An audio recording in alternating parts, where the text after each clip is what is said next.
ఇది పరిస్థితి. ఎక్కడికైనా వెళ్ళాలనుకుంటే కాలగడతో మామూలుగా ఉండదు సిచ్యువేషన్. అసలు డాగ్స్ పెంచుకునేటప్పుడు ఎంత హ్యాపీగా ఉంటుందో అసలు. కాకపోతే దాన్ని వదిలేసి బయటికెళ్ళేటప్పుడు అంత బాధ అనిపిస్తుంది. అవి కూడా అంత బాధపడతాయి నిజంగా. వాటి కళ్ళల్లో ఎంత బాధ అనిపిస్తుందో.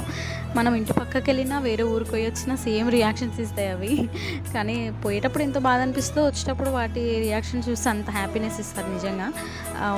ఇట్లా బ్యాగ్ వేసుకొని బయటికి వెళ్తున్నాం, చెప్పులు వేసుకున్నాం, రెడీ అయిపోయినాం అంటే చాలు కాలగాడితో మామూలు ఉండదు. కన్నమ్మ కష్టాలు ఉంటాయి. కాకపోతే ఒక బోన్ ఇస్తే చాలు మేనేజ్ చేసేయచ్చు అనుకోండి. ఇట్లా మేము బయటికి వెళ్తున్నామో లేదో గేట్ తీసుకొని వాడు కూడా బయటకు వస్తా అని చెప్పేసి ఊరికొస్తున్నాడు. కొంచెం సేపు ఇట్లా బయటకు వచ్చేసి మళ్ళీ లోపల వేసేసినాం. ఇంకా వీళ్ళు ఎట్లా రానిస్తలేదని చెప్పేసి పక్కకి వెళ్ళి గోడలెక్కి అరుస్తున్నాడు నేను కూడా వస్తా అని. తెగ బాధపడిపోతున్నాడు. ఇంక మేము వెళ్ళిపోతాం, వస్తామో రామో, ఎన్ని రోజులకు వస్తామో అని బాధపడ్డాడు. కానీ మేము వెళ్ళింది గంట సేపే. కానీ అయినా కూడా వాడికి తెలియదు కదా అంత బాధపడు. మా కాలగాడి కోసం ఒక్క లైక్.